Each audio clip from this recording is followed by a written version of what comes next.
sono, credo, diverse persone in questa sala che hanno letto Montevideo e o Il peso della farfalla, e quindi credo sia giusto dare spazio alle domande del pubblico.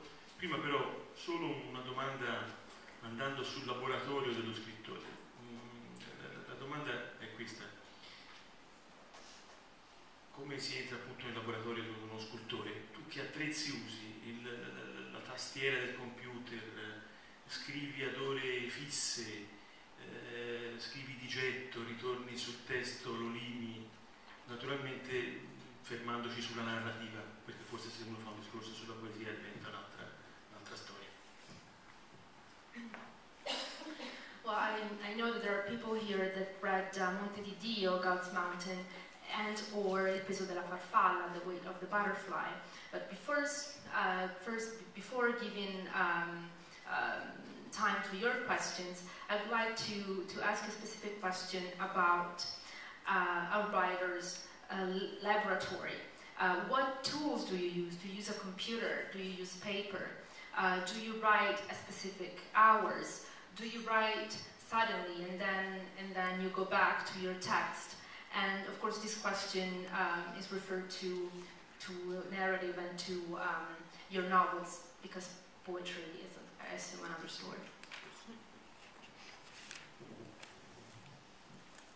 Ho imparato a scrivere con una penna sopra un foglio di carta sul quaderno. Quando ho cominciato a imparare questo prodigio, questa possibilità a scuola, si usava ancora il pennino e il calamaio che stava incassato dentro il banco di legno. Uno doveva fare quella mossa di intingere, poi scriveva sì e no una lettera e mezza, poi doveva intingere di nuovo. All'inizio quella esperienza è stata difficile, è stata un'esperienza chimica. Fissare quell'acido scuro sopra una superficie infida, traditrice, che si bucava, si macchiava, costringeva a fare il compito da capo.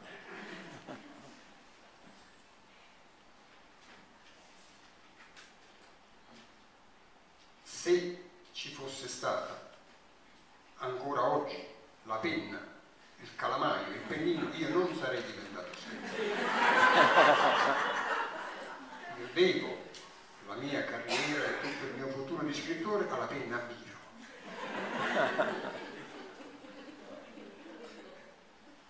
E da allora non ho più abbandonato l'usanza. Scrivo con la penna a biro, sopra i quaderni, mai a un tavolino, però mi è preso questo, ho imparato a scrivere sopra le ginocchia, accovacciato, perché per molto tempo non avevo nessun tavolino nei paraggi, quando andavo in giro nei miei posti dove sono andato a finire.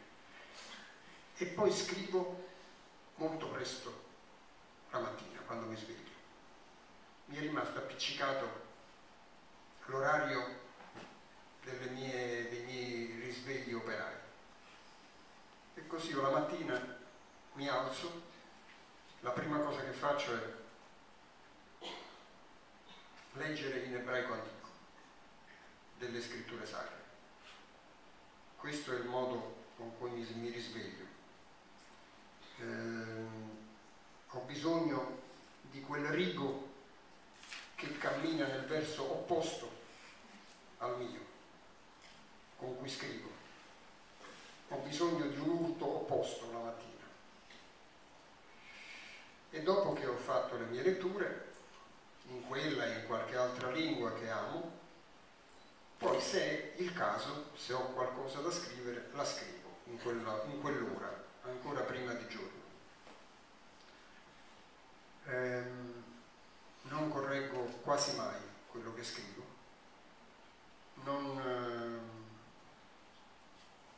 ci traffico sopra, e non posso chiamare quello che faccio io con la scrittura. Scrivete. Col verbo non posso usare il verbo lavorare, perché per me è stato sempre il contrario della parola lavorare. La scrittura è stato il tempo salvato in fondo a una giornata venduta per salario. È stato quel tempo piccolo che aveva il puntiglio di mettersi a contrasto di tutta la giornata venduta, di valere quella giornata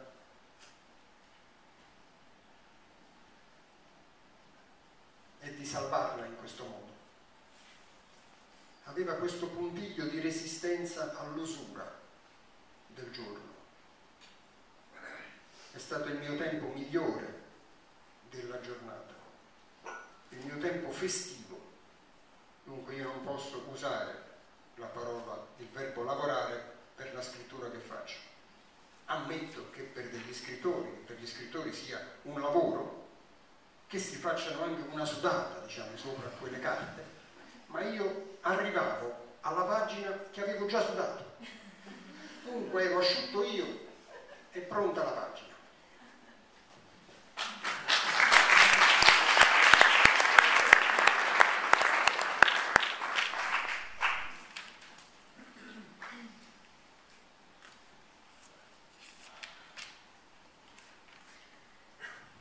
Well,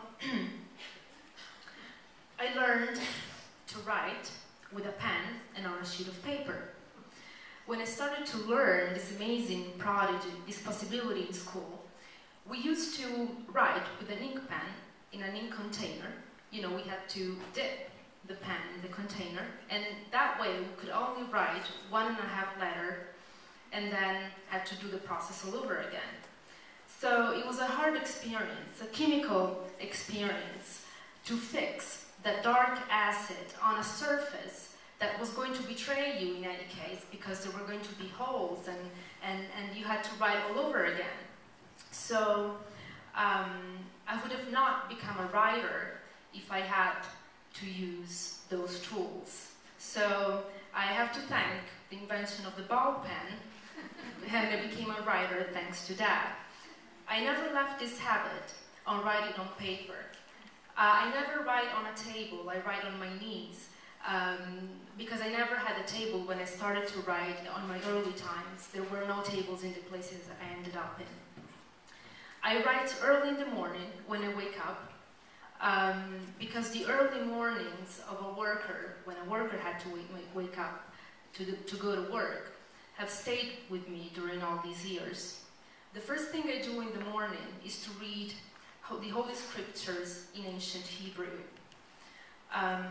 Yeah, I need opposite forces in the morning. I need to read lines that go from an opposite direction compared to mine.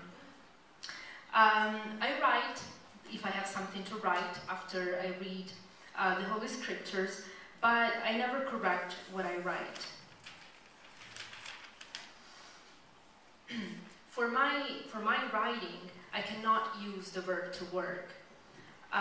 Writing for me was always an activity that I used to do during my spare time when I was not working as a mason, when I was not doing a job to earn a salary.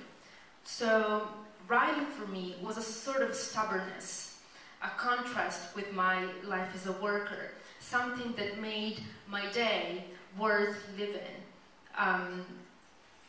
was a festive time. So I know that for many writers, writing is a job, and they sweat during it. But when I used to write as a worker, I had already sweat. So I came to write on a dry page.